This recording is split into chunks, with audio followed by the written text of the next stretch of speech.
Then watch me do it again. Tell them I can't take no loss. My team hold no L's, no.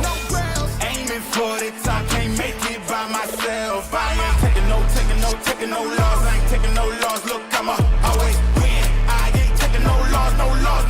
Look, I'ma always win. We already know that we the coldest. Watch me heat it up. Oh my goodness, ladies and gentlemen, do we got a treat for you tonight?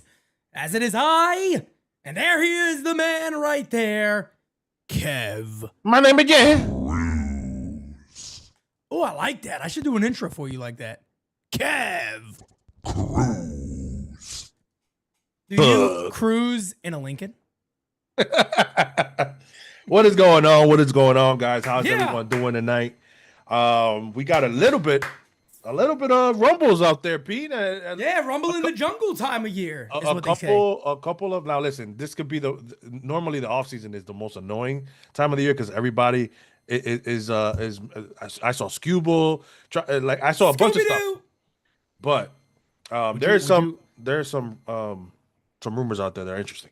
Would you do the whole Scooby Doo ba ba bam bam bam bam bam if he comes? That's his walkout song. Is it? I don't know. I mean, it's you sound about right. If he comes to New York, I mean, they do call him Scooby Doo. So, I mean, I heard they're $200 million off the price that he's even looking for. Probably the guy's friggin' elite. I mean, he's Anthony Volpe. He's elite. He is elite. Anthony Volpe style chat. What's up, everybody, guys? We're chilling with you tonight. You know why? Because the Yankees are in Cancun. They've joined the New York Mets, the Red Sox, everybody else. There's only two teams standing. And now the Seattle Mariners. There's only two teams standing, of course. That is the Toronto Blue Jays and the Los Angeles Dodgers. We're not going to talk about those Dodgers. I mean, unless, Kev wanted to talk All about I'm going to say is, as a Yankee fan, I don't give a poop. It doesn't matter. You're not going to be more upset whoever wins because at the end of the day, you get to troll one of the other side. So, I mean, because Dodgers fans have been talking shit about the Yankees and the Blue Jays fans, the fans were talking about fuck the Yankees. Yankees suck at the end. Like, why would you mention us when you're going to the World Series? I find that insane. But to us Yankee fans, hey, if the Dodgers win, we get to troll the fucking Blue Jays fans. And if the Blue Jays win, then we troll the Dodger fans. Right. The funny thing for me, though, is I've had a lot of Blue Jays fans comment under, like, shorts and things like that. And they keep saying, Pete, I'm here to soak in your tears. I'm like, have you not watched me? Like, I don't care. The Yankees have made me cry more than any other club is ever going to make me cry. I deal with the Yankees every year. It's a nightmare. Absolutely. I still don't know where Hal. I had a nightmare of Hal the other day. Okay. He showed up? He did. He actually showed up in a nightmare. Was it a silhouette of Hal? No, it was him. It was that damn dog that he is, that slimy dog he is. But guys, there are, like Kev said earlier, there's a lot of rumors out there. It's our job to address it. That's what we do. We talk about what's out there, whether it's just a rumor, if there's any smoke there, we don't know yet. But one thing that is final that we do know about is Kazuma Okamoto will be coming to the major leagues next year, folks. That is now a lock. The Yomiuri Giants will be posting them. These are some comments today. He goes, I have decided to take on the challenge of playing in Major League Baseball through the posting system, Okamoto said in the news conference on Wednesday. I'm grateful to all the team officials and fans who respected my decision and gave me the support. I believe Major League Baseball is the best in the world, and I've always wanted to play there. I've worked hard with that goal in mind. So again, the main question immediately is going to be, is he a fit for the New York Yankees? You guys have heard me talk about Okamoto for a couple of weeks now. Now it is official. He will be coming to America and playing Major League Baseball. I'll say good morning, my neighbors. Coming to America. That's the first thing that came to my mind. Sorry. I had to blurt it out, Pete. What? No, wait. What's the one? What's he say again? What's the guy say after that again? Fuck you! And then he says, yes, fuck you. Fuck you. Yes. Oh, fuck you too. That is so great. Ron Thompson with the super chat. He says, get me a leadoff hitter. I need Kwan. I want to talk to you about Kwan, but please save that for me and bring it up later because I'll forget. I need Bichette and I need Bellinger and Tucker. Yeah, I said it. Both of them. Get them both, damn it.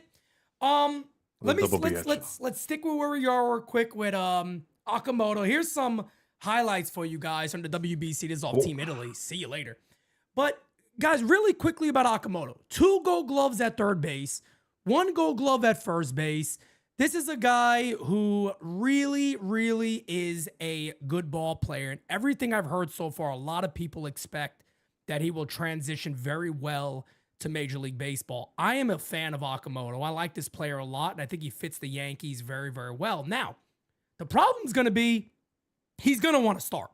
He's too good of a talent to say, we could platoon you at third base with Ryan McMahon. That's bananas. He's going to look at that and be like, yeah, no, because maybe, the West Coast team, Seattle, might have an opening spot for me. Maybe the Dodgers could have an opening spot for me. And that's the case. It could be a lock.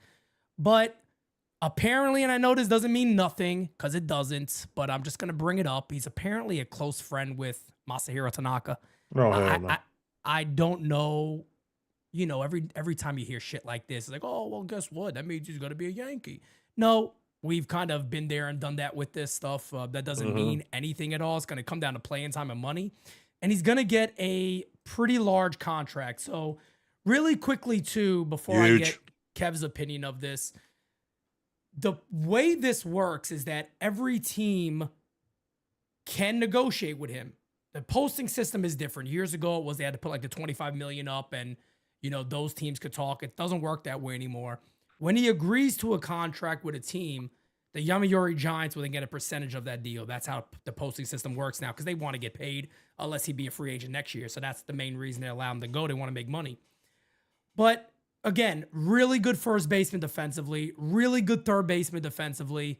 Problem is right now when you look at the Yankees' construction of their team, you likely got Ben Rice at first base and you got McMahon under contract for a few more years. What are your thoughts? Because again, and a right-handed hitter. Well, that's the main attraction. Is it's what some people were talking about the Yankees being home run or bust. He has that contact hitting with some pop, big time, right-handed hitter that the Yankees, I do feel that they do need. And he's in a situation where he can platoon for McMahon, or he can play first base, and then you slide in Ben Rice at catcher if you really want his bat. I think he fits perfectly to the mold that the Yankees are trying to build.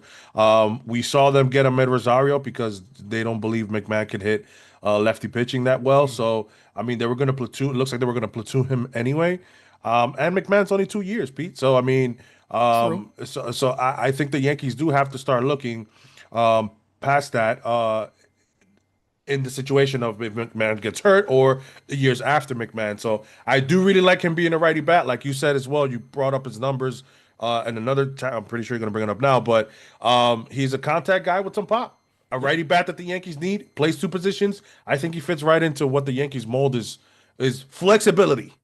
And the one thing too with it's just a trait of Japanese players. Fundamentals are like their main thing. You can't believe it. Like, yeah, you I can't believe it. very rarely do you find like a Japanese player that's like, man, this dude, like, he didn't go to the grind in Japan of being a fundamental sound player. Like, these dudes are. I mean, the Samurai, I say it all the time. If you could get one of the Samurai Japan players, you go get them. I don't give a poop. Like, you figure out a way to get these guys on the team. Now, again, he's going to get paid. So this is not a guy that's a Kaz Matsui from years ago with the Mets and all that nonsense. It ain't one of those. Like, this is a legit ball player. The guys coming over from Japan now, these are legit players. You're seeing it every single year. They come here, they transition very well, and they're very, very good talents. This guy's probably gonna get a 5 or 6 year deal. I would say if I had to guess, 14 to 18 million a year. I don't think he breaks the 20. Maybe he does. I tend to underestimate contracts, so I'm usually on the lower end. So there's a chance that's the case, but he hit 27 homers in 143 games in 2024. He had injuries this past year, but again, in 77 games, he went deep 15 times, 992 OPS. He's a lifetime 277 hitter with a 521 slugging percentage and a 361 on-base percentage. Again, a guy that just makes a shit ton of sense. My only concern is I think Eugenio Suarez is a free agent. Am I right on that or am I wrong? You're right. You're right. Third base is open for Seattle. Like, if somebody were to tell me where would he play, honestly, I feel like my first quick would be I could see Seattle. Third This base. team just- I can see the Mets. he's a really good third baseman. I can see the guys from Queens. Or the Mets. They Or need the both. Mets. They need both those positions, really. He looks like, and that's my worry when it comes to the Yankees is There's going to be better. There's going to competition. Competition one, but then how can the Yankees sell it? Unless, like you said before, there's another big name out there via trade potentially that we're gonna talk about this a little more with is, do you move a guy like Austin Wells just to get a first baseman, and then Ben Rice becomes your backup, and then you get, not your backup, excuse me, your backstop, and then you get a right-handed hitting backstop to help him out, a veteran that can help mold him into being a better catcher. There's a lot of things the Yankees can do here, but it's got to be really interesting. And me and Kev, by the way, are both fans of Austin Wells. So we're not sitting here saying that we want Austin Wells traded at all. I've defended Wells all year. I like Wells. I like Wells a lot. But we're looking at ways the Yankees could maybe be a little dramatic and do some big moves, because free agency ain't really hit this year. There's not a ton of players out there. No, nothing crazy. But what with the Yankee situation right now, I'm at Spot Track or Sport Track, whatever you guys want to call it. That's the salary stuff, right? Yes, salary, correct. Okay. And they're saying that the Yankees' projected tax total is $254. Now they do have Loizaga's $5 million club option, which I do believe the Yankees will not pick up. Oh, I hope they don't, please. So that, let's say it's $249. I mean, where do you fit him? And we know that the Yankees and fans want to bring Bellinger back. How is that going to look like money wise? And I know we're the Yankees and we're supposed to spend, but we all know that the Hal cap, let's call it that, is going to be the 300, 305. So I mean, it's going to be interesting to see what the numbers for him look like. Listen, we thought I never thought Yamamoto was going to get 300 million and he got 325 or 350. Neither. Never. So we can never say that this guy is going to get this, because you just don't know. The more teams that are interested, the higher the that contract is going to look like. So, and that goes for Bellinger too. Yep. No doubt about it. And that's it's funny you bring that up, because I remember when the rumors started coming out about Yamamoto the previous year, I remember sitting there going, there ain't no way this dude's getting through. Like, people are nuts. 300 million. Like, are people out there mind? He's never threw a pitch in the MLB. Yep. And then if you remember, it went from 200, 250. Now teams are offering 300. Like, damn. So you're right. You never know. And he's not the only name out there. Murakami's another name out there. And I've done a lot of research on Murakami. He is such a wild card, bro, or a Dodger. Or a Dodger. I mean, you could be right, but he is such a friggin' wild card. And I'll tell you guys why. David Douglas says the negative is Cashman isn't creative, no hope. That's always been a kind of a insult on Brian Cashman, is that he's not creative enough. I know I've said it many, many times. But Murakami is just so weird, man, because he has like the Ohtani power. Mm-hmm. He has insane power. Again, some people in here didn't know what the grade scale was, but the grade scale is basically how prospects are measured. He's an 80 on everybody's power grade scale. Like, literally across the board, he gets 80 marks. Nobody puts him at a 70. It's all across the board, unanimous. Just insane levels of power.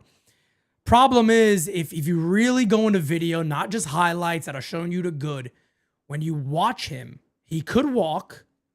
He, again, hits for power. He does all that stuff good. He is a horrible defender, Kev. I'm talking. He's third base. You shouldn't even consider it. That's how bad he is at third. First base, he's bad. Ben Rice is a Gold Glover at first base compared to Murakami right now at first base. That's how bad he is. And this guy is more than likely should. If the Yankees had a DH opening, I'd be like, bro, just for the potential of what is he could hit. If he hit 40 plus homers his first year, I'd be like, yeah, okay, obviously. Mm-hmm. It's not shocking to nobody. But he's just that tight. He really is the 3 outcome dude right now. And we got to see what he becomes. He's very young, so he could be an insane talent. But with the horrible defense and the Yankees construction, I don't know. That's what's going to be interesting in the offseason. The Yankees look like they've gone into run prevention where they want to get better defensively. So to me, it would make kind of no sense to go that route and sell us on his bat when also one of the Yankee stigmas was that we strike out too much, and he's a guy who does strike out a lot. So I just think that if you gave me the shot to pick who fits better and who I would, if I can pick one of the two, I am picking Okamoto. Like that's just me. It's more flexibility for the Yankees, which is huge. You can play third, you can play first at a plus level, and then it's just a righty bat that the Yankees need a contact guy too. Like yes, I understand the whole stigma about the home runs and every we have this conversation every single time in the postseason. Yeah. Yes, we understand that the team that hits more home runs wins more games. That doesn't negate the fact that we're trying to make the argument, which is you are facing elite pitching in the playoffs throughout starters and as well on relievers. It is harder to hit home runs. That is just the fact. Yes, it's harder to string hits together as well, but you want to be able to have a team that's balanced. You can't. Don't tell me that you want everybody on your team to be a strikeout home run guy. No, they're all it ain't looking gonna for. work. I posted a video of the 2017 Yankees. It was it's Gary Sanchez. I don't know if you saw it, Pete. Runners at the corners, Didi and Judge. One out. I forgot who was pitching, but he threw 99 bottom corner. What did Sanchez do? Who at that point had 70 games, over 50 home runs. So you can say he's a home run hitter. Yeah. He slapped that into the gap. Double. Yankees lead. 2-run score. That's something that You're now, talking about playoffs against yes, Houston. Yeah. against Houston. Yeah. Today's Yankees, Gary Sanchez would be looking to pull that ball all day long. Yeah. That's right. No, I agree. It's an obvious flaw that the Yankees have, and we've all seen it, and we've called it out for a long time. And to me, it goes back to basic roster construction, and that's what it always goes back to for me, because that wheel has never broke. No. I don't know why I feel like that wheel has broke, and doesn't mean that you take analytics out of it. Doesn't mean that you don't continue to press numbers. It doesn't mean any of that. The fact of the matter is, we throughout the years of baseball, everybody knows what has worked. It's, speed, on base percentage on top, followed by hopeful, you want to keep the on base percentage there, but a more balanced hitter. Then your best hitter bats that, and a power guy bats that, and maybe another power guy bats there. And then, you got your bottom of the order, and you try to get guys that put the ball in play and make things happen. Just like, dare I say it, the Toronto Blue Jays. When you look at the construction of the Toronto Blue Jays lineup, it's an old school constructed lineup. Yep. It is. It's an old school constructed lineup. The Dodgers, on the other hand, they're just as Derek Jeter called, they're a juggernaut right now. It's going to be hard for anybody to slow those guys. And the spreadsheet boys are going to count to the Dodgers and say, like, well, did they win? No shit, Sherlock. Nobody's going to win until they're able to spend like the Dodgers. I'm sorry. I find it very hard for teams to be able to beat the Dodgers unless they're hurt. They got a lot of big injuries, or they spend anywhere near to what they're spending. Pete, they won the World Series last year, and they still went out and got Blake Snell and Glasnow. Or they had Glasnow. I remember talking about it all offseason, about look who made the first move, I believe, immediately. Correct. I think they were one of the teams that made the first move out the gate. Like, yeah, we won, so what? We were talking about Blake Snell. They won the World Series, and they didn't say, all right, cool, we can try to run this. But they put their foot on the ignition and said, let's keep going. We're going to keep going. Let's keep going. And now they're right back in the World Series again. So I talked about this a lot. I don't want to hear no Yankee fans talk about, well, they're just buying these World Series. Hey, it's what they said about us during the dynasty. And you know what that meant? We're winning. That's why I'll be honest with you. I like what Dave Roberts said. We're going to make more people hate us. Good. That is what you're supposed. They're doing it correct. Look how they doing draft. it right way. I was going to say, look how they draft. Look at the arms that they still come up with being a winning team. That's right. Which is like, so they still draft well. Their farm system is well brought up. Bellinger came from that farm system too. So you got a triple-headed monster with their farm, their spending, and they got everything going for them right now, and it's hard to beat them, and it's hard to hate on them too, because at the end of the day, they're trying to be what maybe the Yankee fans what we want them to be, but Hal's not built from that cloth. He's not spending, and honestly, Pete, I'm sorry, he doesn't have Guggenheim money either. Guggenheim is Titanic rich, man. Those people come back from those people have too much money. This is why I think that, unfortunately, I know I don't want a cap, but this whole 90% of whatever how you call that when you push your what Otani did with the contract. Yeah, the 95% deferral bullshit that needs to be changed. Yeah, I think that is fair to. I think there'll be a limit. There should be a limit on that. Of how much you could actually defer in a contract. Because I don't. If you're the players union, you want to leave every option up to players. So I understand that, but there should be a fair cutoff of what can be deferred. I think that's only fair. But again, I know there's some people say, "Oh, the Dodgers are cheating." No, I talked about this too. Who the fuck? They're not. You want to know why? The Dodgers could suggest whatever the hell they want. The player has to agree to that. They can't just throw that in a contract. The player has to agree. No, I want to defer my money. That's the money you're paying me. And you know why they're doing that? If you don't like the Dodgers, cover your ears. Because they're winning. Who wouldn't want to go play for the Dodgers right now? They're winning. Why wouldn't you want to go there? And that's why it's easy for them to do those type of deals. Because players are more than willing to say, yeah, if I go here, I'm with these guys. We're putting a powerhouse together. They're winning. Let's do it. Let me go here and play baseball. That's what it's about. On the Yankees, on the other hand, right now, we're in a drought. That's the truth. The Yankees are in a drought. The owner, a lot of people out there telling me, Pete, the owner doesn't have to speak. Bullshit. He is the owner of the New York Yankees. Unfortunately or fortunately, his father was George Steinbrenner, whether you like it or not. That's the man that he's coming right after.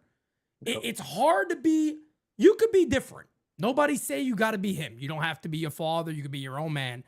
But to me, as a fan of this club, I would respect him a whole lot more if he simply just came out and showed face when this team got egg in their face.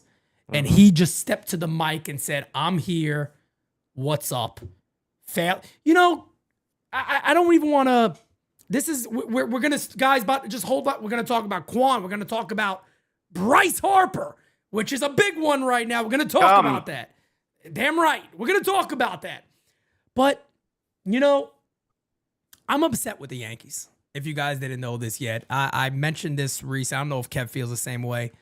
This is the most down I've been on this organization in my life. Absolutely. I've never been this down on an organization. And man, if I could, that doesn't matter. But if I could look at the Yankee players, I would love, and no joke, this is going to sound really silly to some, but I don't think it is.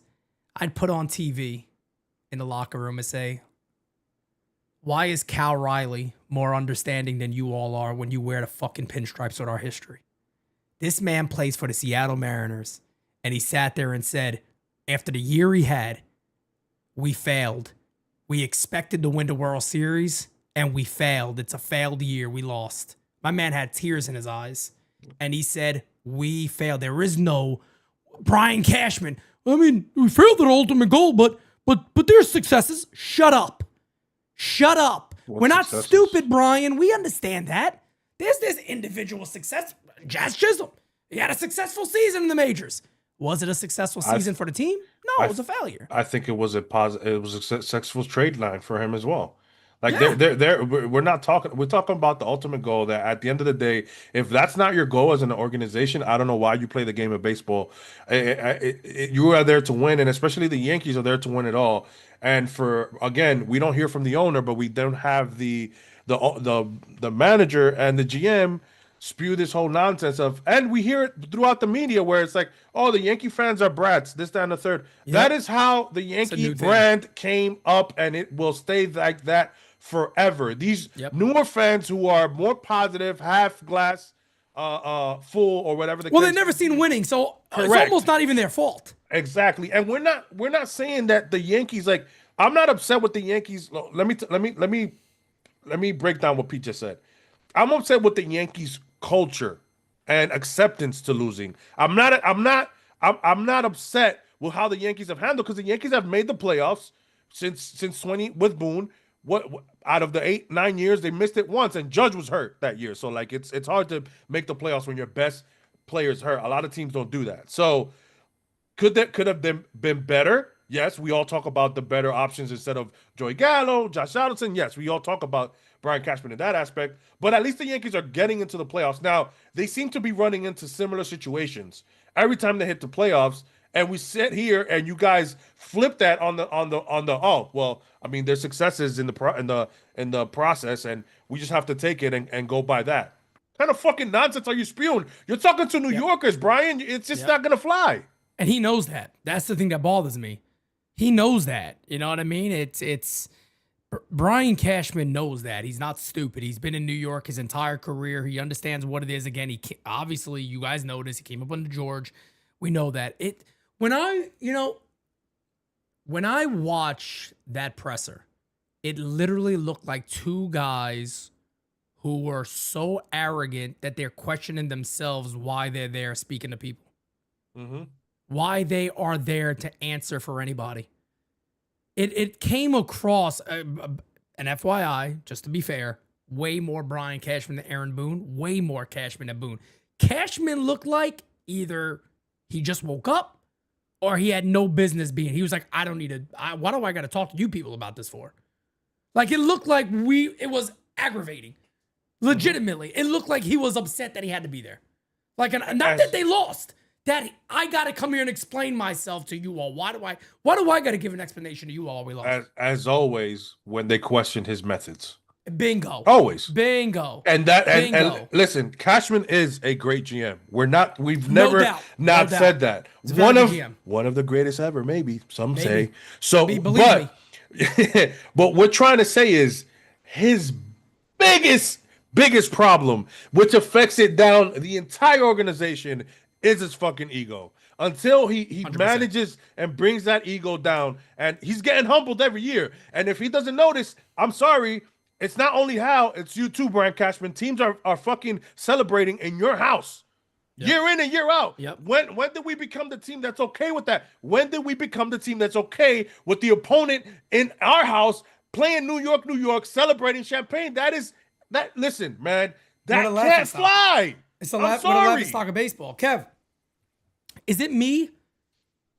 Am I nuts? Or over the last 5 years roughly, the Yankees have been clowned on throughout the years by other teams. Tampa did it. They legitimately clown. People say, no, they're not the same organization anymore. You got other players that just say it. Mm-hmm. No, you don't get scared coming to Yankee Stadium no more. Nope. They just say it like it's normal. It's like you're the and that's when people go, oh, come on, Pete, the Mets are the laugh. It's like, no, I'm not. The Mets aren't the Yankees. The Mets aren't in the same league as the New York Yankees. Their expectation, I don't care what their payroll is. It's not the New York Yankees. And guess what? Mets fans or anybody who disagrees, they never will be the New York Yankees. Never. No. Never. And again, this is not me, oh, Pete, you're picking. No, I don't talk about the Mets like that. I have no interest in knocking the Mets. I'm like Derek Jeter. To me, the Mets are the Mets. God bless them. They're the Mets. That's all I see them as. I don't see them as a threat, nothing. They're the Mets. All right, cool. Do that thing in Queens. But they'll never be the New York Yankees. So no, I don't look at our organization like everybody else. The Yankees have become a joke among Major League Baseball. When players are clowning on them left and right, when they beat them, that's what you got to admit the truth. There's a problem with what the brand of the Yankees has become. And that is under their current leaders, whether you like it or not. That's Hal. That's Brian Cashman. That's Aaron Boone. They have been known now as this three-headed monster that is bringing this organization crashing down. And the majority of people will sit there and go, oh, come on, Pete. They get in every year. Well, when did that become good enough? And I'm not saying, would I be happier if they won a World Series and I missed 4 years in a row? I'm not saying that. That's not their expectation. This is a team that and look, it's like a double-edged sword in a way, because some people would sit there and go, yeah, Pete, but it is hard to win a World Series. I agree. I understand that. I understand that it's hard to win. I understand that there's more competition now. I understand there's more people more teams spending money. I understand all of that. What I'm saying is the problem with this organization is when they lose, they either one, make excuses on why they lost. Hell, Brian Cashman has went as far as saying he kind of considers 2017 a win. Like they won in 2017 because they got cheated. That's why they lost. So he almost took credit for it. Like he sounded like he took credit for a lost year. That's one. Two, they look for excuses. And then two, they just seem very comfortable with losing. And people go, yeah, but what are they supposed to do? You gotta be able to look at this fan base and talk to this fan base and simply say, I thought you could even Brian Cashman say, look, we went hard at this deadline. I think that's fair for anybody to say. It wasn't enough. We failed. The moves we made weren't enough to get us to where we wanted to be. Yes, you could break down, things that happened during the year, whatever you want to break down. Fact of the matter is, at the end of the day, we did not win the World Series. Then you could go on. Winning the World Series is hard. We're going to get to work today. We're getting to work tomorrow on it. David Douglas in the chat sent me a interview with George Steinbrenner after they lost in 95. And George said, I feel bad for the players. I feel bad especially for the young players. And then they asked him, Michael Kay asked him, what's going to happen with Buck Showalter? What's going to happen here, there? He said, I'm not talking about that now. We just lost. But I will get to work tomorrow. And that's the fire that we don't hear. Where's the owner at? Brian Cashman didn't even, well, we're going to have our meeting soon and we're planning from there. Bro, you should be planning it from now. Look, not even if you are. It's the fact of just saying it. Correct. Look, guys, I'm the way I am today is because we lost. And I felt we had a great team and we lost. We came up short. My goal now is to make sure this doesn't happen again in 2026. And I'm planning that. I want the fan base to understand we're going to be at work tomorrow. That makes me, with Pete, he could just, I don't give a shit if it's just words. I like it. I want to hear it. Pillow talk, baby. Give me it. To your point, the closest that we've connected and we all talked about, even though we didn't agree with his message, but we liked that he was just fired up and being honest, was when he was chirping at Joe Sherman 2-3 years ago about Anthony Volpe. Yeah. And about the farm system. Yeah. And parts of that conversation was true about the farm system, and parts weren't, because he's talking about maiden voyage sea legs under Anthony Volpe. Volpe's leg, which I don't want to go down through because I don't want to have an upset night, but talk about AV right now. But the fire that he showed is what we're talking about. No, we don't want him to coming out cursing all the fucking time and doing all that shit. No, that's not what we're saying. But the Yankees just, again, fell short of another year where you thought that you had the team, and they failed. And all we wanted to hear is there's successes throughout the year, and we thought that we made enough to make it or even to win, but we failed. At the end of the day, we failed. There's no other way to slice it. When you don't win the World Series, you fail. Next question. That's it.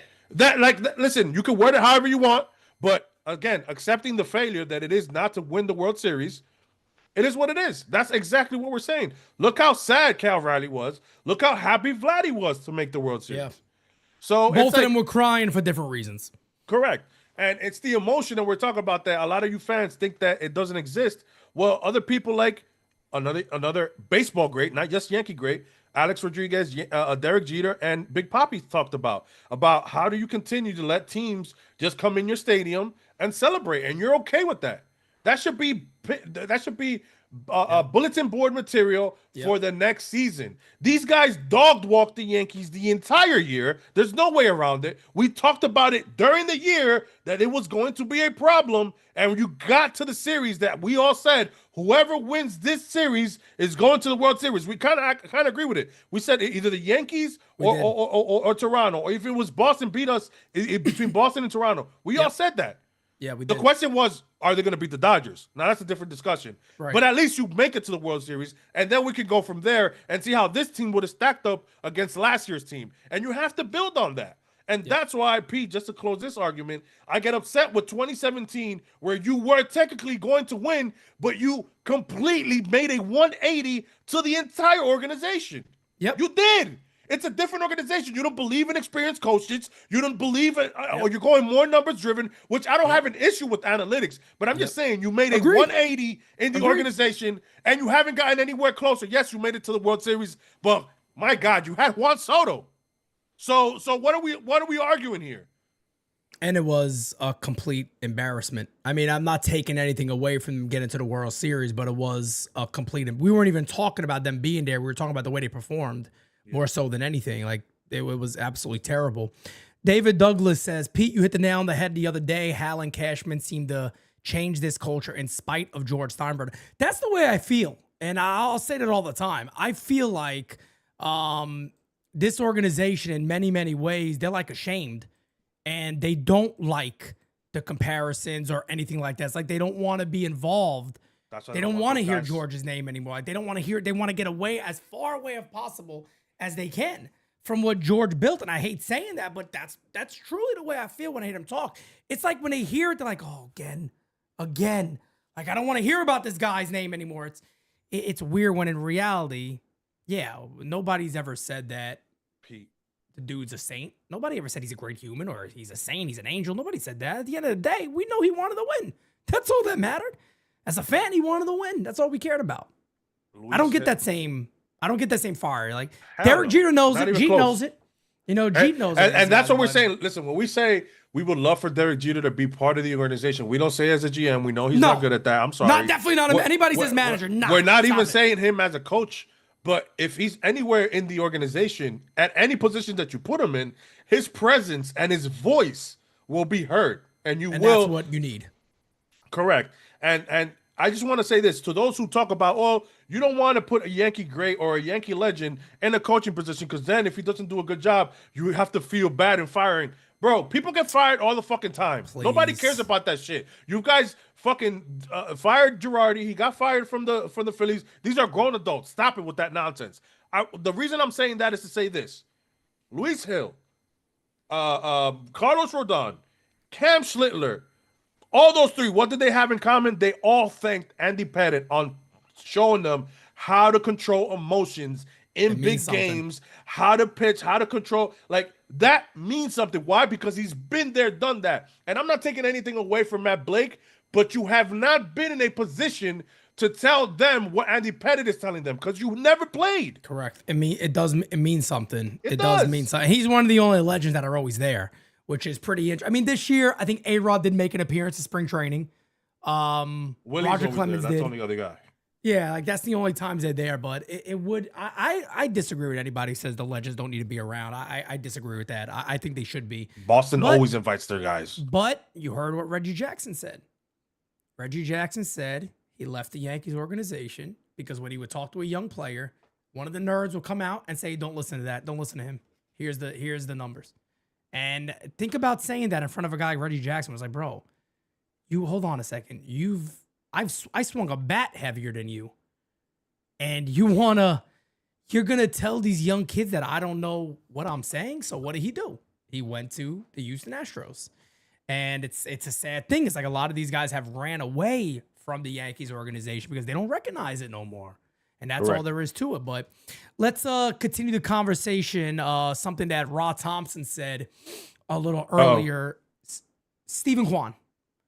I want to talk about Stephen Kwan because a lot of people, especially Yankee fans, are really excited about the idea and the potential of Stephen Kwan.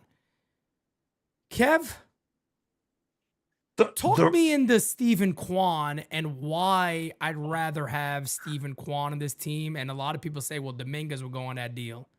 Why would I rather have him over Jason Dominguez's potential? Well, defense. Number one is without saying defense? Yeah, without saying defense. I know defense. Okay. I know that. I get that. I completely understand that.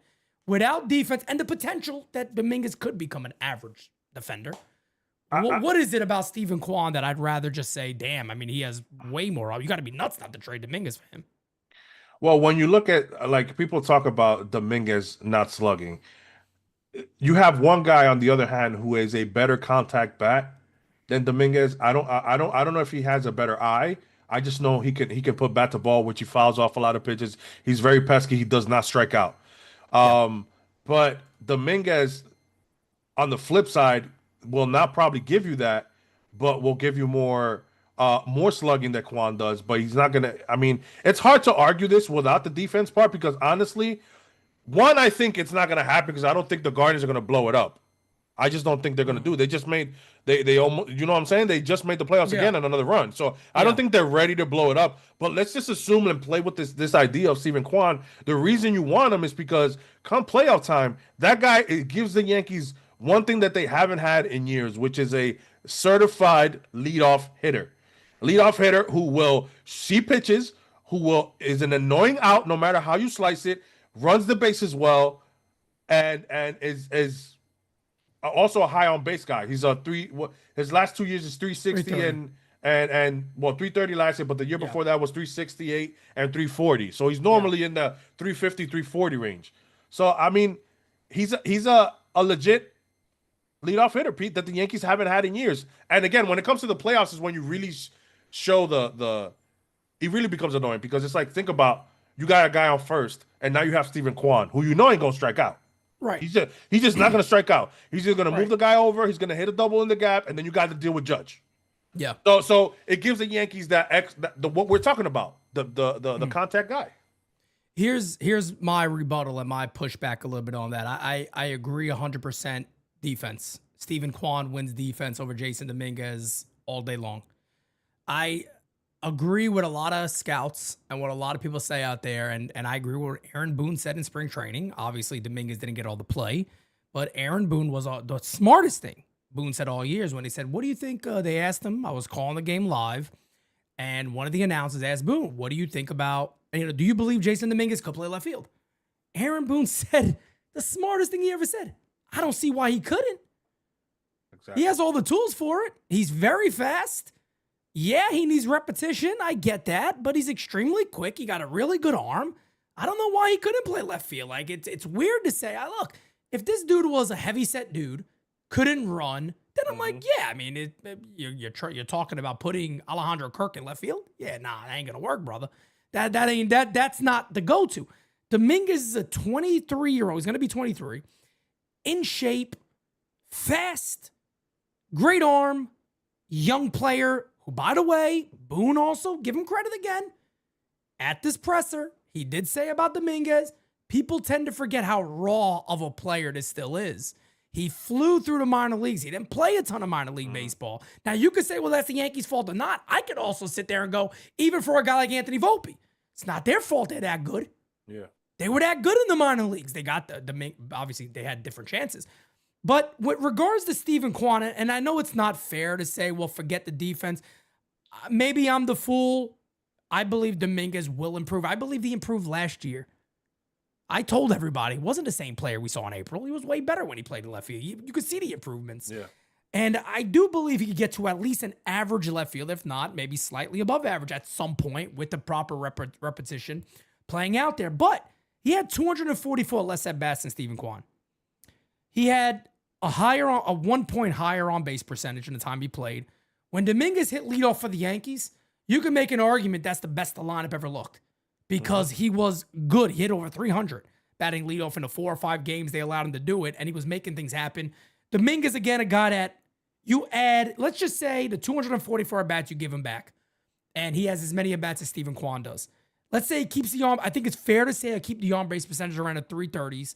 Probably it's 15 or 16 homers overall for the season. Easily steals 40 bags. That's 17 more. There's no doubt about it. He steals 40 bags. That's easy. I'm sorry, but I find it very difficult for me to say I'm going to give him plus more for Steven Kwan. When I'm like, I believe Dominguez could be better than that player. And I think he could be better than that player as soon as next season if they really give him a shot.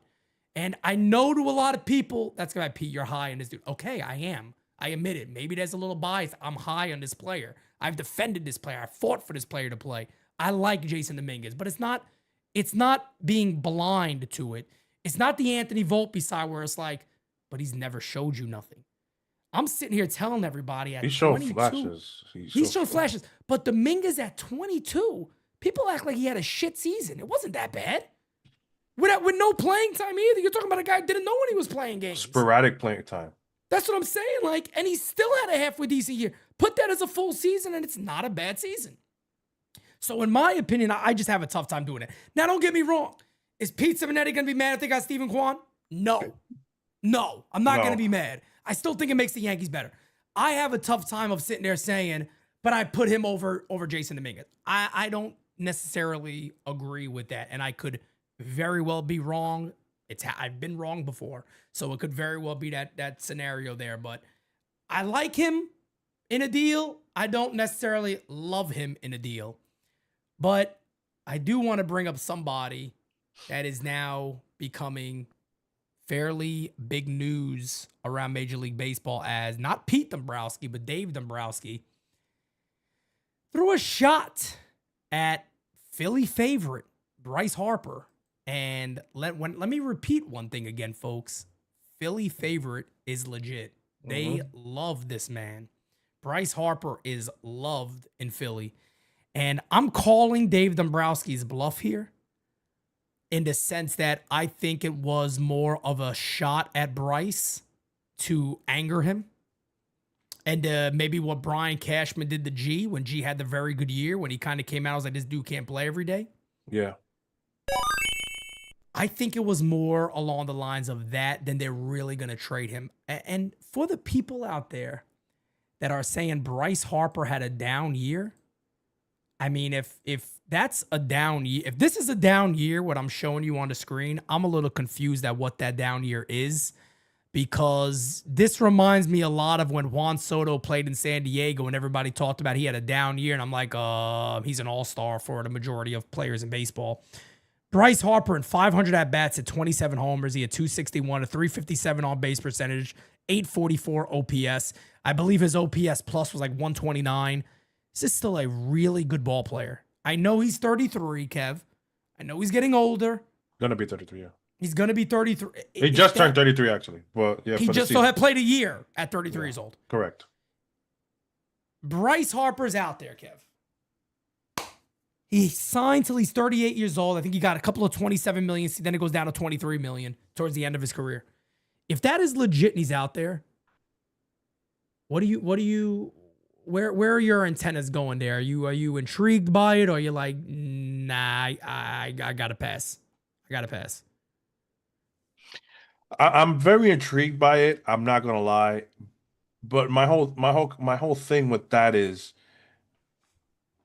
there's a couple of other moves too. Like either what's going on with Bellinger and the Yankees, and also what the Yankees would do with Ben Rice.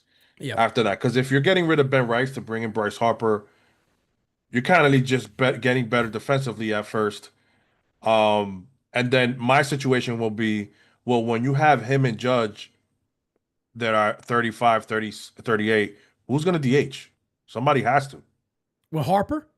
Well, both of them. Him and Judge, and post 35, when they're after like 35, 36. You're going to have two guys that are not going to be able to play the field maybe, and you're going to have a clog up in DH. That's that. So I'm looking way ahead. Yeah. I'm not saying I'm not doing it. I'm just looking at what the Yankees, what the climate is. What are the Yankees trying? Because I like what you said earlier. I believe we weren't on, but you said if the Yankees get Bryce Harper, the Yankees have to make a decision and make Ben Rice their primary catcher. Yeah. And then bring in a defensive righty to help Ben Rice. And to help the Yankees with that, because there's going to be ABS next year, so framing is not going to be such a huge issue anymore. Yeah. Last year, it will be important still, but it won't be it won't be as big as it is this year. Yeah. So if the Yankees do that, you're adding Bryce Harper and you're keeping Ben Rice on this team. You got to sign me up for that. I mean, I don't know who says no. You have an infield of Bryce Harper, Jazz Chisholm, McMahon. And whoever plays short, which I'm not going to name any names, but I mean, how do you not sign up for that? You know what I'm saying? And the only pushback that I'll give a little bit on what you said is nothing bad, but I mean, what's to say that Bryce Harper can't stick at first base until 37 years old? I mean, Goldie did. That's what I'm saying. We just seen somebody who was our best defender that was 38 years old at first base. Mm-hmm. So he's playing a position that you can age at. Doesn't mean that that's true. You know what I mean? He's playing a position that you're okay with him aging. If anybody's worried about Judge, well, Stanton's going to be a free agent in 2 years. So Judge can easily transition to be a DH. Harper could DH, and you could mix that up, and you got the revolving door that we've talked about that the Yankees unfortunately don't have. But I've just seen a lot of people out there that just are so quick to write off this idea of Bryce Harper because he's 30. He just turned 33. And I'm like, 33? Like, and I know he's a guy that would people really not want that energy on this team? I think they kind of need that energy on this team. I mean, Bryce Harper is a guy that you never question where his heart is playing his game. Bryce Harper plays hard. He argues. He fights. I'm not saying that Yankees necessarily need guys that are fighting with umps like the way Jazz does it, but Bryce Harper's an in-your-face type guy. Bryce Harper's a leader. Bryce Harper went face-to-face with the commissioner of baseball and said, if you're going to bring that shit up, get the fuck out of our clubhouse. Bryce Harper is a no-nonsense type dude. Like, that's what I love the idea of that. And this is not also a contract where it's like, all right, you're going to be paying him $35 million a year. It's not one of those. $27 million for the next. It's like who would you rather pay $27 million to, Giancarlo Stanton or Bryce Harper? From now? That's what I'm saying. Yeah, right now, they're both making the same. And I look, G has grown. Look, we love G. We're not saying he had a bad postseason. Which you can't have. Finally, every now and then it's going to happen. Correct. But if somebody would have said you got to pick one of the two players still going forward, I'm going Bryce. And he's a first baseman, Kev. That's why too. Pete, he got legs still. The point that you just made, I'm going to say these numbers out for you. 274 batting average, 390 on base, a 596 slug, a 986 OPS. Guess where that's from? Bryce Harper in the postseason. He is a postseason bona fide baller. So Yankees desperately need guys like that who can hit in the postseason.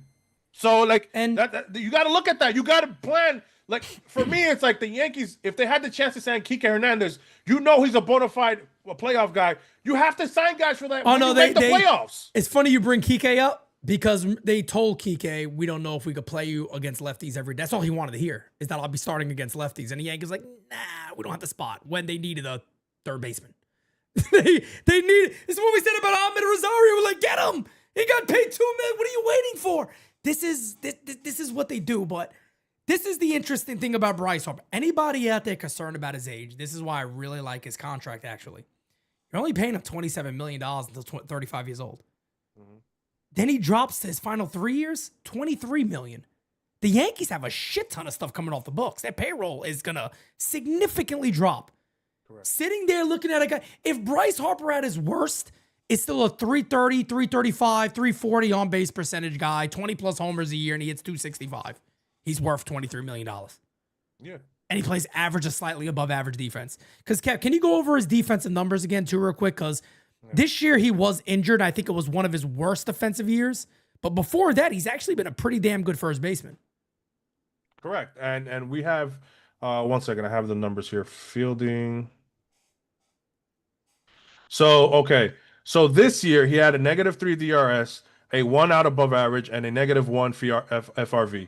But last year, he had a 5 DRS and 8 outs above average and a 5 FRV. So he was a plus defender last year. And this year you can kind of add anything -2, -3, okay, but -1, that's hovering around average. 1, 0, -1, 1, that's all average. So he was average this year, I would say. And last year he was better, and he was healthy last year compared to this year. So he's and the year before that, he was still hovering around the zeros at first base. So he's when he's been playing first, he's been an average defender at first and a plus defender. So you're not losing right away. It's an upgrade from Ben Rice on defense, and it's not an insane downgrade from Goldie, because if I'm not mistaken, Goldie had an average year on defense this year. Yeah. So would you need a guy who can pick at first, because if you're gonna fucking throw Anthony Volpe out there, he's gonna bounce every 2 or 3 throws. And that's my thing, man. It's do I, first of all, if somebody were to tell me today Bryce Harper's going to be traded, I'll say you're full of shit. Like even Dave Dombrowski saying that, I don't buy it. I really think that was more of a hit at Harper to it's still a weird thing, because he still had a really good year. I don't even want to say to pick it up. I'm like, bro, the dude had a good year. And Bryce ain't one of those dudes that's gonna take that Well, lightly. this is the year he struggled in the postseason. That's why probably he's pissed off. But I mean, what do you want? Could be that. Yeah, it could be that. So, it could definitely be something like that. But this is still an elite player. Anybody sitting there looking at Bryce Harper like this is not an elite player no more, that's not true. Bryce Harper is still, I show it again. There's a Savant page. I call these serial killers. He's one of them. This is still a very, very, very, very, very, very solid ball player. And, there was always the rumors, of course, he always wanted to be a Yankee, but everybody wanted to be a Yankee. So it is what it is. It's fun to talk about because this is what offseason is about. It's about dreaming. It's about thinking big. It's about thinking what could be a possibility. How does it fit? That's what we do. That's what the offseason is about for every team to kind of think about these things. Shortstop is still up in the air. Everybody knows I'm a big fan of Bichette. Bo Bichette said he is going to be playing in the World Series, so we'll be live for those games. The only game I'm missing is Saturday. Every other game I'll be live for. Saturday's game I will not be calling, but I will be live for every other game, I promise. And Saturday night, late, we might have a little live chat with you guys. I'll have a little surprise for you guys maybe on Saturday night, but exactly that. A little surprise action for you guys. But be calling all those. Be interesting to see how Bo plays in the World Series to really increase. They want him. They want him in that World Series, damn it. Oh, absolutely. Oh, they want him. And he wants to be in that because he wants more money. That's gonna be some good money for him. He goes off in the World Series. But somebody were to come to me today and say, Pete, obviously I get where you're coming from. It makes sense. Yeah, it's a bit of, downgrade at defense. I understand that. But as I've been telling people, I acknowledge it could be a downgrade in defense. But what do they have to his left and his right? Because everybody his biggest problem is he's not rangy. Who do they have to his left and his right? Two plus range defenders on Hell yeah. That would be the time to say, let's take that risk. You're not getting rid of George Lombard, by the way. No. So, and if George Lombard is good enough, you will find a spot for him, no matter what. He might be, maybe he takes over short. And people I don't think the Yankees will do it. I don't think they will. Highly doubt it. But I still believe it's an obvious move to make. You have to have that conversation. It's going to be interesting to see if Toronto wants to really pay him at this point, even if like they just made the World Series or whatever happens to them. It's going to be interesting. But my whole thing is that people forget that shortstops can technically convert to third baseman, second baseman anyway in the future. So if George Lombard is the future, that doesn't take anything away from George Lombard. It's just adding a guy in there who is a much better offensive player. Yes, he's. I love what Pete did on Twitter. He said if a guy had this Volpe's defense this year, but had a plus 800 OPS, would you sign that player long term? And everybody said yes, motherfucker. That's Bo Bichette. That's Bo Bichette. You knew that's exactly why. I did it. As soon as you said it, I knew. And it was somebody that was very smart underneath it. They're like, yeah, I know you're doing this for Bo. I was like, well, yeah. I'm just trying to make a point here. Is yes. Defense is valuable. We argue about defense. We get mad about defense, right? But let me tell you something. Jazz made a huge play in the postseason that hurt the New York Yankees on defense, right? Well, he didn't make a huge play. He didn't make a huge play. That's right. He made a huge play that ended up being a bad play, an error that really hurt us, right? I would not be upset one bit if he's the Yankees second baseman next year. He could go 40-40 next year if he's healthy. Correct. He did 30-30 this year, missing time. He doesn't scare me in that regard, right? Now, if somebody, all of you in this chat, guess what? Anthony Volpe, should he be the starting shortstop next year? You know why you're all saying no? Because he also doesn't hit. So nobody wants to deal with this shit. Nobody wants to deal with him. People, if Jorge Posada lived in today's world, and analytics going crazy, he's a poor defender, no Yankee fan will give a poop because he was an elite offensive catcher. Everybody would say, yeah, I like to have Jorge up right now. Yeah, I know you would. That's my thing is that, and that's why I did that as a test, because I think it was 500 plus votes. It was like 68% said yes, they would sign that player. And legitimately, I even said, if Anthony Volpe hit 300 to 800 plus, would you want to sign him long term? And everybody was like, yes. Well, that's Bo Bichette. So sign him off. And Pete, you're not always gonna have a plus defender in every fucking facet of the game. Bingo. Do the Blue Jays? No. Do the Dodgers? Did you see Santander, the way he dove for that ball? You're not. Oscar's not a good defender. Am I nuts? He's one of the worst outfielders in baseball. They seem to somehow do it. How are they doing it? Correct, because it's like when a guy is that much important with his bat, you have to play him. It is what it is. And the Yankees took the opposite approach. He wasn't important with the bat. He wasn't important with the ball, and he still didn't play Caballero. So it didn't make any sense. But to your point, Pete, it's like, if you're gonna have Bo Bichette, let's just say the Yankees get either Okamoto, or they get, even if they get trade for Bryce Harper and they freaking sign, which is I don't think they sign Bo Bichette, but let's say they say Okamoto and they get Bo Bichette. You're talking about plus defenders in 3 of the 4 parts of the infield, which a guy who doesn't have range, but the 2 guys next to him do. So and you're much better offensively right off rip. How do you not sign up for that? Kev, off the top of my head, watch this. Off the top, this is good. People are gonna be like, Pete, you're out your mind. Watch this off the top of my head. And none of this is gonna happen. If the Yankees went out there, they traded for Bryce Harper, put him at first base. They signed Bo Bichette to play shortstop. They also somehow, late in the deal, they put Harrison Bader in center field on a 2-year deal. Just stay with me. And Dominguez in left field. They're a way better team. Absolutely. They're a way better team. Way better team. Absolutely. And again, is this Pete Simonetti saying these are the moves I want? No, I'm not saying these are the moves I want. I'm saying the reason why I'm so high in upgrading at shortstop is because it is the biggest area of need. You can look at short and go, wow, holy shit.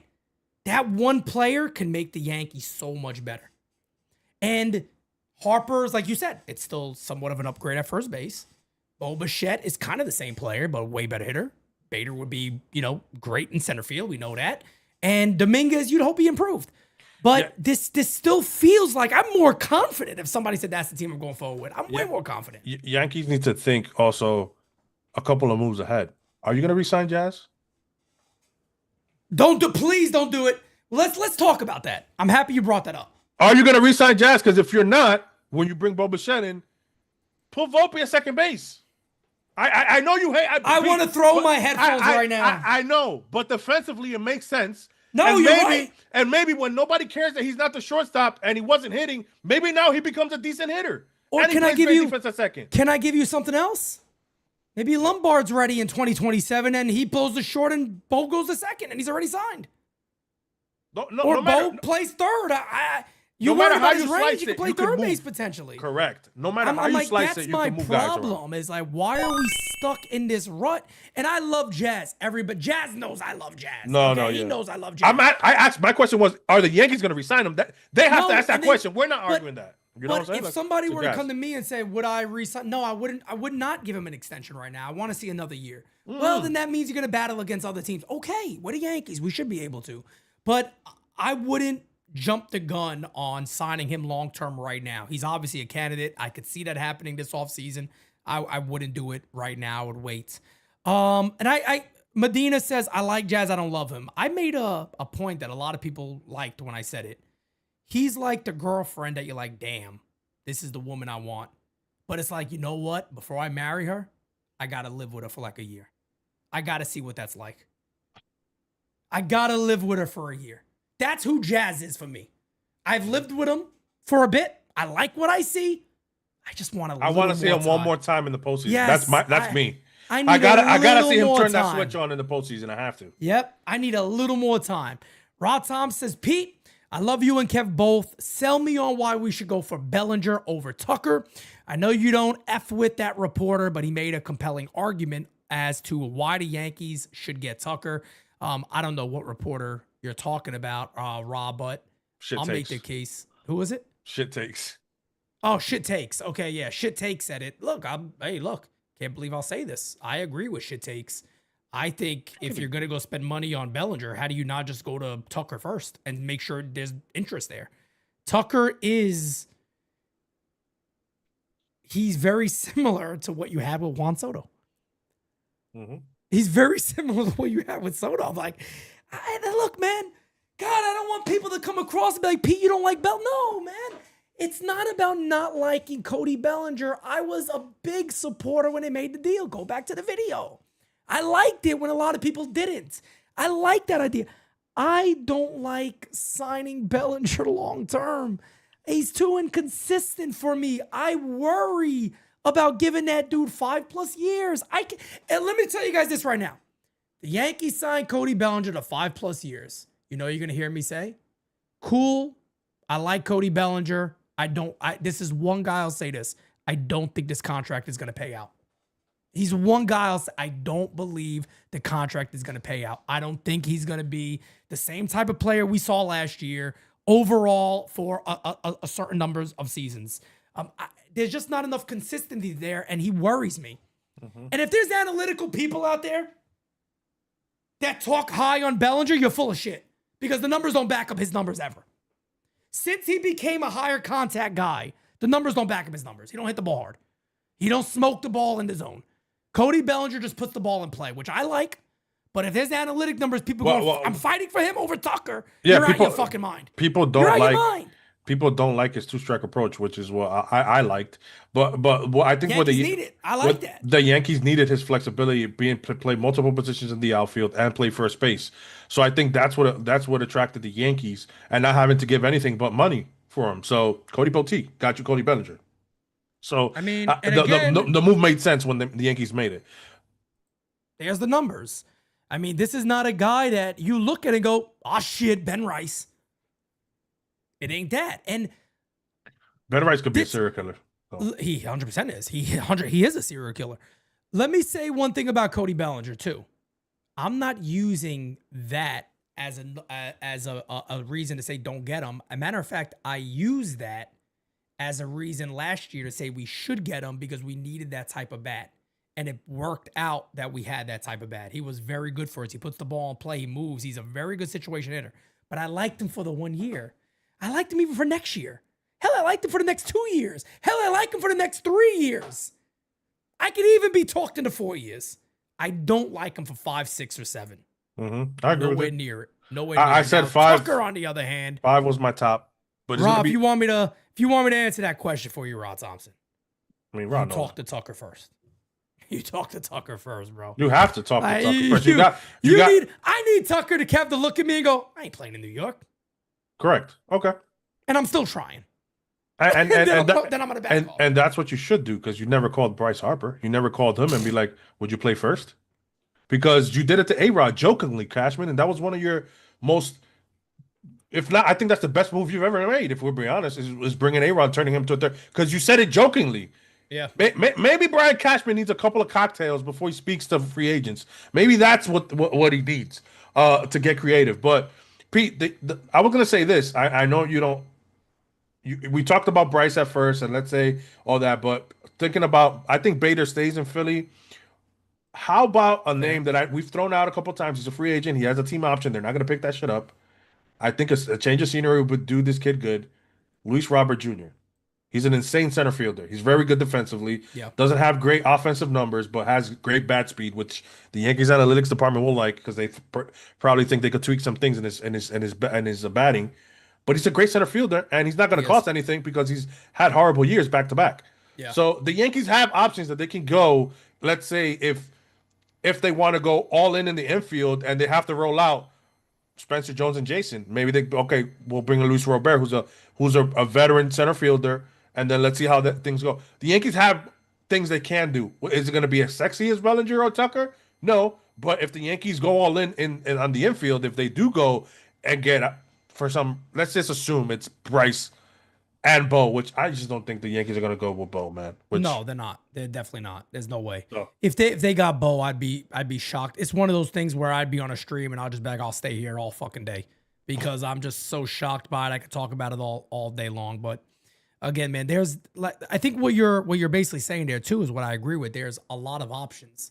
Like if it does come down to, well, there's no really great, outfielders available. Well, there's a lot available via trade potentially. Correct. So there's the strong possibilities there.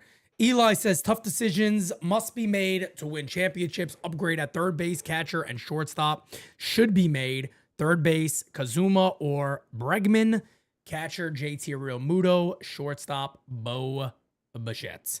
So no, man, there's a lot of things the Yankees can do, and it's funny because I've asked this before, and I'll ask this again to the chat. Where is the area that the Yankees could easily upgrade the most? Like, what is the one position that you guys think of when you think about last year's club and going forward? What is that position that you would say upgrade that spot? I want you guys to throw it in the chat. Throw the position in the chat because I got a feeling a lot of you are going to say the same exact thing.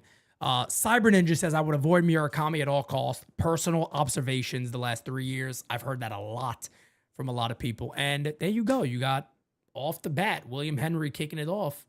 Shortstop. Like, it's not rocket science. It's almost like you're playing against yourself if you don't do it.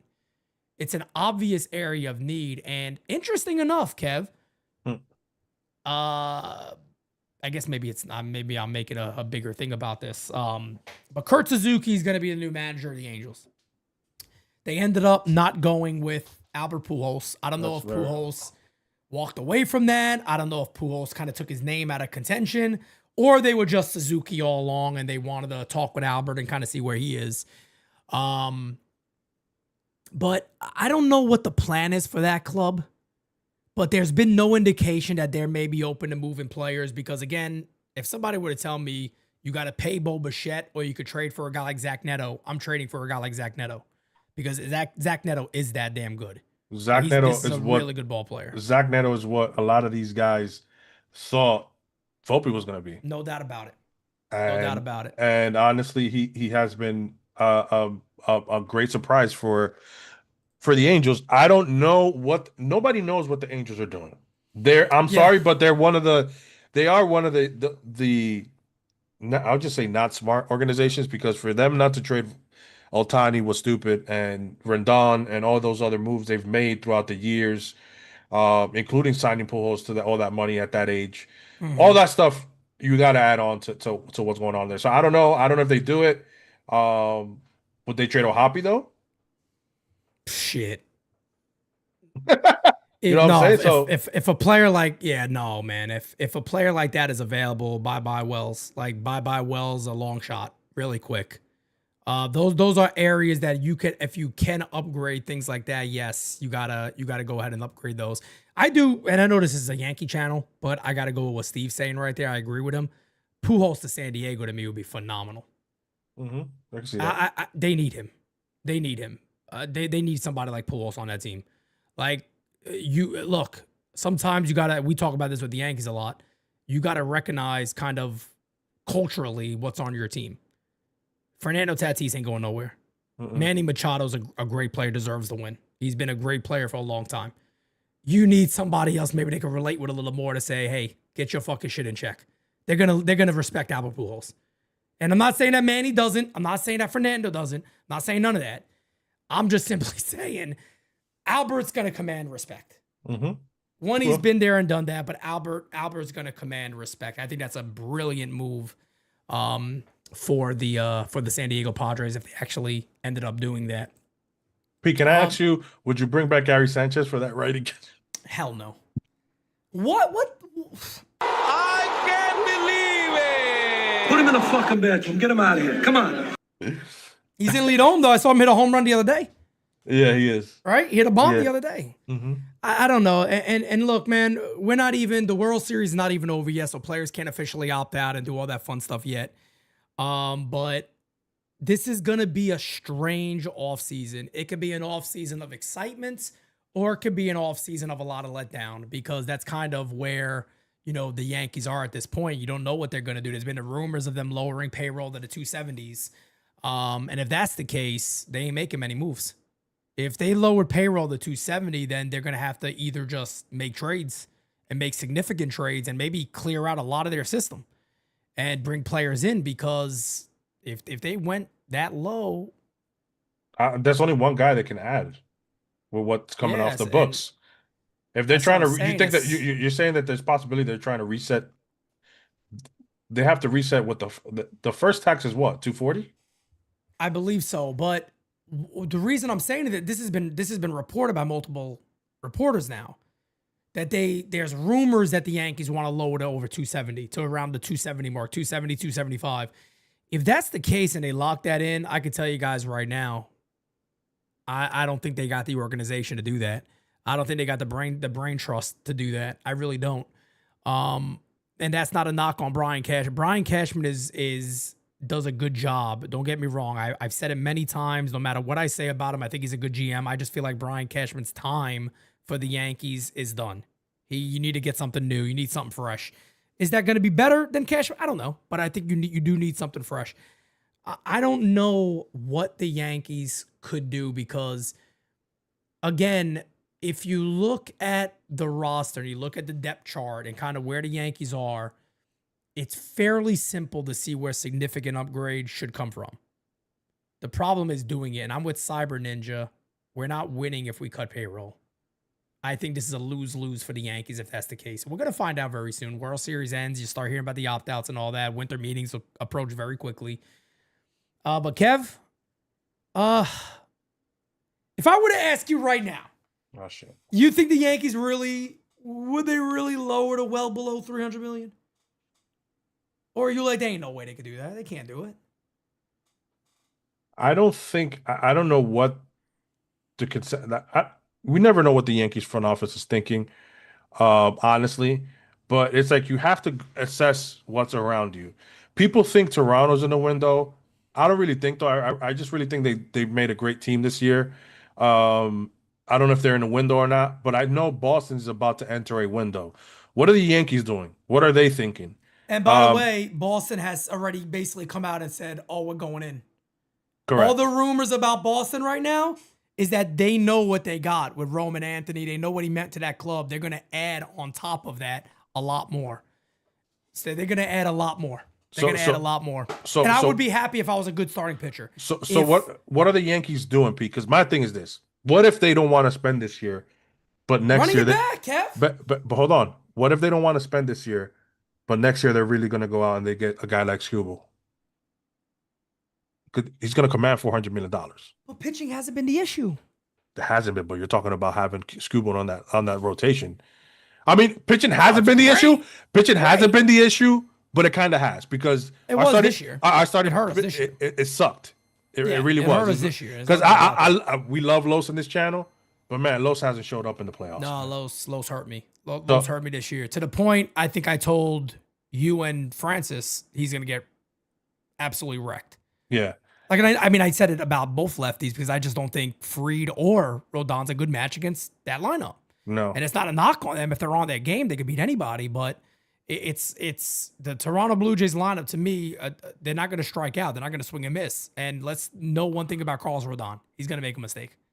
And absolutely. They capitalize on those mistakes. And if Max Fried don't have that big breaking ball and all his pitches aren't working, he's going to have trouble too. So that's what I expected from them. But... The rotation is great. The Yankees rotation could be very, very good. It could be very good going next year. They'll have, Garrett back hopefully at some point, and he'll be strong and good. And they got a lot of good young guys, prospects coming up. My thing is, Pete, don't think that with the team that you have now, let's say you're trying to stay under, and then all you do is bring back. Stay under. Let's say if you do, but the only thing you probably could do is bring Bellinger back.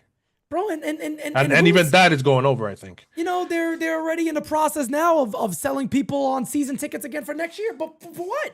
But that's what I'm saying, Pete. You gotta have Boston, a level of excitement here. What is the level of excitement? With Boston being, let's just assume that Roman is out there. Let's say they can make a couple of moves, and the Blue Jays are probably going to run it back as well. They're probably going to get Bichette. I think in the division. Exactly. So what are you going to do, Yankees? Are you really going to tip your toes in and see how the season goes? That's what you want to do? Because my thing is that I'm not saying blow it up now, but if you're going to run it back, which I'm completely disagreement with, but if you're going to run it back this way, I don't want to see a half-ass trade deadline when the Yankees didn't do anything. You got to move on from Jazz. You got to move on from guys like that. You have to. So yeah, that's I'm happy you brought that up because that's one of my reasons of why I wouldn't extend Jazz now, just in case next year's poor and it doesn't go the way you want. You got to be able to sack and move Jazz Chisholm. You shouldn't have to make that commitment right now when you got next year. And to You your can move point, him. and I'm gonna say this to your agreeing he's a gonna little say bit. it. The fact that we have to sit here as fans and not know what the front office is gonna do, and assuming, let's just say they take that stance where they just want to run it back to tip their toes in, when you have the greatest right-handed hitter of all time, and you can argue with a wall about that, He's the greatest. it is insane to me. And Garrett Cole coming back, and potentially Cam Schlitter coming to a year where he's a top 5 guy in the American League as a pitcher. So you're gonna throw all that in the window just to tip your toes in? Right now is not the time for the Yankees to take a step back. It's just Kev. not. Hey Kev, can I just run like 4 things? I'm gonna run something. This ain't gonna happen. Imagine this shit. Bichette, Harper, Judge Rice. Bichette, Harper, Judge Rice. Imagine. Tell me as a Yankee fan, you're gonna sit there and say he's 33. I don't want him. Who's leading You can off? run Bichette? defense. Just say for the hell of it. Just think about that. Bichette, Bichette, Harper, Judge Rice. Oh, you would hit. It doesn't matter who. Well, you hit I would keep anybody. it. I don't care. Because I love the Soto thing. Yeah. So I'm like, shit, that's on base percentage. He's going to get more pitches to hit. You want him to have that opportunity. Shit. Come on, man. That would be stupid. That would be stupid. Is it going to happen? Hell fucking no. But I'll run something else by you that I think is fair. Dominguez, Harper, Judge Rice. I'm okay with that too. No, I love Jason leading And that's off. one addition. By the way, again, disclaimer, nobody is saying he's going to be traded. We're running with a rumor that's out there. I don't believe he's going to be traded. We're just running with a rumor that's out there. Currently, there's a possibility. That's all. The Phillies are in an interesting situation as well, because Schwarber is a free agent, and Realmuto also, and what is their nucleus going to look like? So What did Realmuto do this year? Nothing crazy. This was one of his worst years, right? Yeah, but he's 35. I mean, I was going to say, he got to be getting up there. 12 home runs, 257 batting average, 315 on base percentage, a 700 OPS. Yeah, if this is anything, this does look like age, like an age. But Realmuto to the Yankees would be more for his attitude, his leadership, another righty bat that you could platoon Wells with.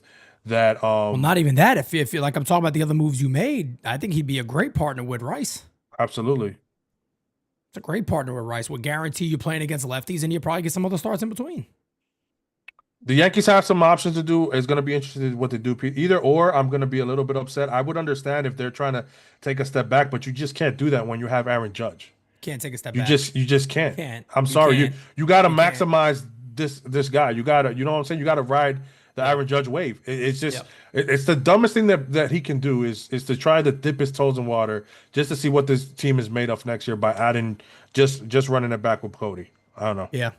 And there is the rumors Arctic throws in there. There is the rumor right now that Jason Dominguez is going to play in Lidom. So for Escogido, right? Yes. Is that correct? Escogido. He's the team that beat Francis. Yes. He's this. I can't believe it. That's the team, by the way, that Albert Pujols managed. Yes. They won. And Caminero also, played. Big Papi's. Caminero played. Big Papi's part of that team. Another news is JC Escarra is going to play with the Águilas. Yep. And he won the batting title last year right? He had 362 in Lidom. And I've heard rumors of Wells playing over there. I don't know if it's true or not. I saw that too. He would play with Dominguez because he's part of Escogido, which I think if he's ever going to play, it would be now because Jason's there. And if he's going to play in the WBC, I think you might see him take a couple of bats down there. And I think it would really help him to play down there and that atmosphere. I will say this, and Pete's seen some of the games you guys haven't, but the atmosphere of Lidon awesome is top notch, and it's something you want younger guys to experience because think of the WBC. It's like exactly that every day. exactly. That's what it is. So it's gonna be interesting to see what the Yankees do. We got the World Series, and then after that we got a little break and Thanksgiving, a little turkey, and then right after we have the winter meetings. Winter meetings, yeah, man. It's like I said, guys, we're gonna be here. We're gonna cover. I was actually it's funny. I shared this. I had a meeting with a potential sponsor for next year, and I just shared this because it was kind of funny. And they said, yeah, because Yankee season's over, so I'm sure you're not doing anything. I said, come again? I said, not doing anything. I said, no. You got us confused. We don't stop over here. This offseason is a little slightly different because I'm expecting baby to be here at some point. So little Minetti. Jira's pregnant, so we got morning meetings and all that. Kind of affects All Rise, but I do have a little announcement to make. My plan with All Rise, by the way, guys, I want to do them. My plan is I'm going to move some of those All Rises to 12 p.m. going forward. I might keep that time going in the next year. It just feels better. It feels like it works a little more. So I might be doing All Rises at 12, which is like now all afternoon. All afternoon instead of All Rise, but it might work a little better for me. I'll figure out and let you guys know, but it's gonna be an interesting offseason for the Yankees. If any always rumor, is. It always is. This is why it's a great team to cover. There's always rumors to talk about. There's always something to discuss when it comes to the Yankees, and you hear rumors left and right. This is the offseason. I promise you guys this. You're going to hear more rumors that probably will never happen, but you're going to hear them. And yes, we will talk about them as long as it's legitimate sources and things of that nature. We'll talk about them. Yes, sir. Because it's what we do. I hear it all the time. Well, but why would you even talk if it's not going to happen? Because that's what we do. We're going to talk about the rumors and the noise rumors that's out there. It's what we do here. You're going to hear stuff about Tucker. You're going to hear stuff about, trust me, there's already the reports that the Yankees are very, very interested in Murakami. So will there be a Murakami watch this year? There very well could be. Am I the biggest fan of Murakami? Again, he's the weirdest player I've ever looked into because he could be extremely good and it could be really bad. But I will say this, from the people I have talked to, watch him in the regular season, that don't watch him because we're an American, we look for highlights, that's it, that show the good moments. I hear a lot of negative stuff. I've heard big games he doesn't handle well. He doesn't come up big in big games. I've heard and I looked into this actually, I did find this to be true. He has some horrible two-strike approaches where he takes some swings where it looks like he's just trying to foul the ball off, and they're just like horrendously bad swings, and you're like, damn. And you're talking about off like 83 mile an hour pitches in the zone. It's like, bro, you could have. Yeah, if you can't foul that off. Like, it's just weird. It's like the approach seems off. And again, you're also talking about a dude that's in his early 20s. So you're not talking about a guy that's 33. This dude's like 24. I think he's 25. I'm like, yeah, there you go. The Cyber Ninja sees him a lot. And we had somebody else in here that was giving super chats. It's like, look, I watch this guy all the time. Here's who he is. Cyber Ninja says, big games, he flops, he strikes out. His strikeout rate is way up. And that is true. He says, stay away. And I won't be surprised if he's a Yankee. And I won't be surprised. He fits right in, Kev. Come on. And then what are they going to dream of? The power. Oh who cares if he strikes out? He gets on base. It's the Joey Gallo situation. And it's again, you haven't won with that motto. And this is what Derek Jeter talks about. Can he play in New York? That's the first thing you should be looking at before you even think about bringing a player to New York. So especially today, I'm sorry, just like you guys you believe in the mental health, which I think it is an important space. We are living in a different time with this social media nonsense. Yeah. So players are a little bit more. They don't have tough skin as they had before, but you got to look into that. It's part of it's part of what you look into. So if he's not handling that well in Japan, is he going to handle it well in New York plus Japan? Because Japan's going to be looking plus New York. It's a lot. So I don't know. I wouldn't touch him with a 10-foot pole. Yeah, look, and I'm gonna correct a couple of things here in the chat. Celia says he does not want to be a Yankee. He came out and said he wants to go to a West Coast team. That's not true. He said, I'd prefer the West Coast, but I'm very intrigued by the New York Yankees. That's his exact quote. His exact quote was, I like the West Coast, but I'm very intrigued by the New York Yankees. The only team he specifically mentioned actually were the Yankees. Now, again, I'm not saying that means we sign him. I'm saying that's the quote. He didn't say what you said. That's the quote he actually said. And if he ends up being a Dodger, I'm never going to believe another Japanese player's mouth ever At this point, yeah. It's like, forget this. But look, For anybody sitting there saying, Pete, you think he's going to be a failure? No. The warning signs are there. All I'm saying is Red flags. There's red flags there. Exactly. That's all I'm saying. I'm just saying there's red flags. I'm not saying that he could come here, maybe hit 260 and he pops 40 homers. That shouldn't shock anybody because he has that level of talent. All I'm saying is there are some severe red flags there, and you can look into them yourself and make your mind up. But I'd be excited and intrigued if the Yankees got him. But yeah, I would continue to say the same message. I wonder what they're going to play him, what position. I wonder, how the red flag is going to transition to the majors. Do we give him that year? And then, the second you really start to see what he is. For example, matter of fact, I'm happy we talked about this now. Do you know who they compared Okamoto to? Wasn't it Matsui Light?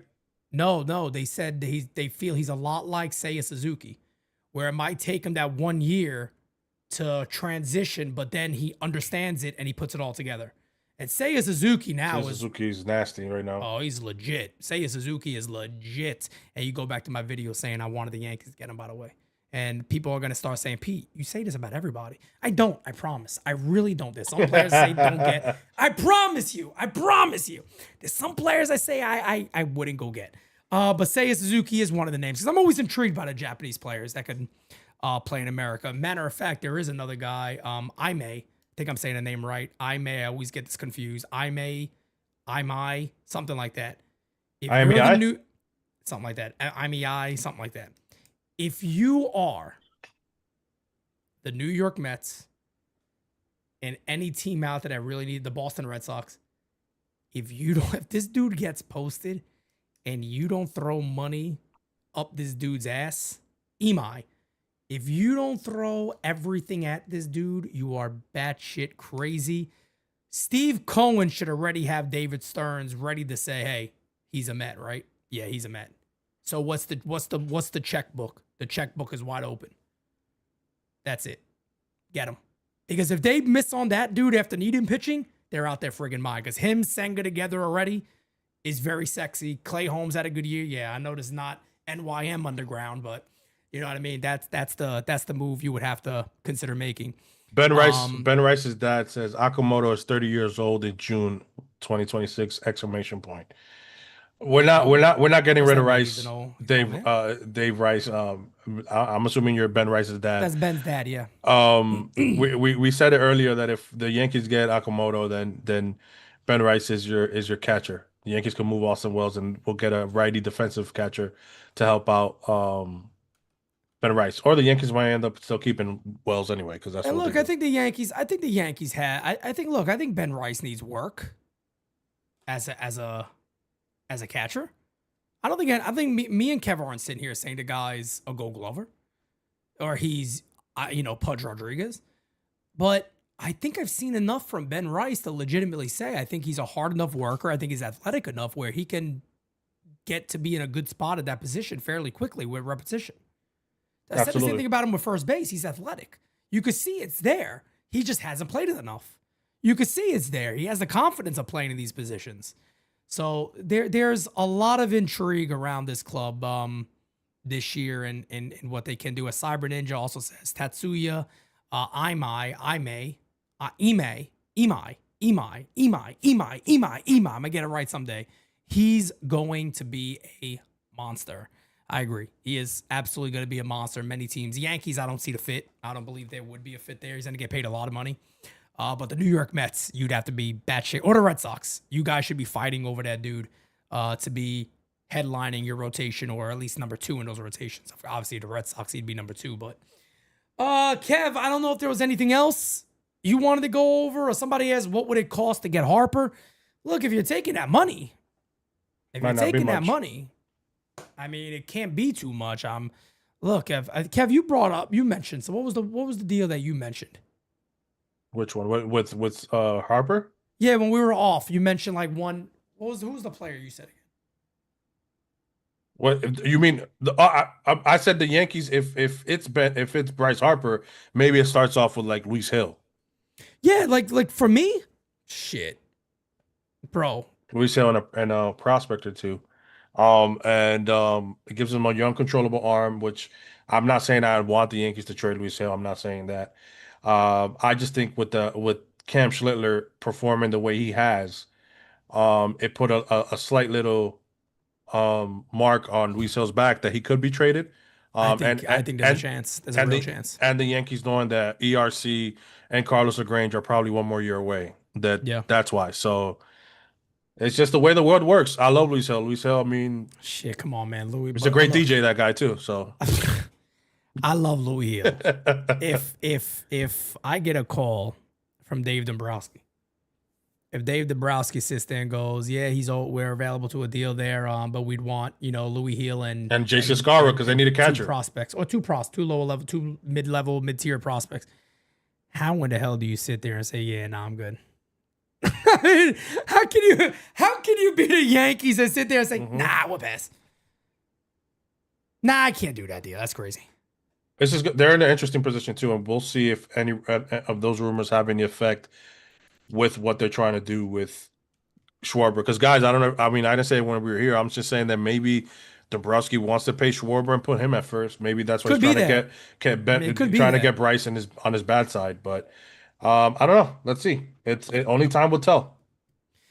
Victor Epic Warrior, no, that's not correct. It's not 6 years with 26 AAV yet. It's 27 million for the first 3 years of where he's at now, and then 23 million for the final 3 years. And again, big fan of Louis Hill. Not a knock on Louis Hill. I love the player. I think as long as he's healthy, he'll be a good pitcher. But I'm sorry, man. If that was ever truly out there, you can't say no to that. We talked about why it could make a lot of sense. We talked about why it would work. And why I'm sitting here saying it shouldn't cost the moon is because I don't think Dave Dombrowski is going to sit there and say, I'll make that deal and we'll pay $10 million a year. No, he's going to simply just say, if you're taking him, you take him. But, we'll like, I think what Kev is saying is correct. I think it's because you put Schwarber at first base. Correct. And that's probably the way they may look to go about that. I think it makes more sense for their club. I mean, Schwarber had an unbelievable year, but I'm trying to think if there was anything else I wanted to throw out there. I think that's basically gonna be a wrap. Be back on Friday is the start of the World Series. Like I told you guys, Friday I'll be calling game 1, game 2. I will be missing. I will not be here at night for game 2, at least the start of it and probably the majority of it. But my plan is that there's a possibility I might be live with a guest on Saturday night. But I'll let you guys know about that. There's also a possibility I won't be, but I will keep everybody updated. You get to turn your notifications on, by the way. Turn notifications on for this channel, so when I do post something, you guys know, oh shit, okay, he's going to be live. The off season is obviously a little different. Schedules could jump around a bit, but Kev, you got anything else? I don't know where it's how. I'm just looking at the schedule. I'm surprised that Monday, Tuesday, Wednesday, they're gonna play at 8. So we're gonna see Sun in the World Series. Yeah, that's right. That's the LA. first. That's a first time in a while. That's weird, but yeah, man. No, I don't got anything. Just gotta wait for the season to end, and again, Thanksgiving. I think winter meetings is when it really spices up. But rumors start, and no matter what, start to circle leaks and all that good stuff. So we'll be here to cover that until then, and I'll probably jump on one of the World Series games with Pete and have some fun with you guys there as well. So yeah, man. Until then, until the next rumor and until the next thing, keep posted, keep those comments coming and stuff that you want us to talk about too, man. And let's go Yankees, and hopefully we can get another shortstop. I'll keep saying that, but I don't think it's gonna happen.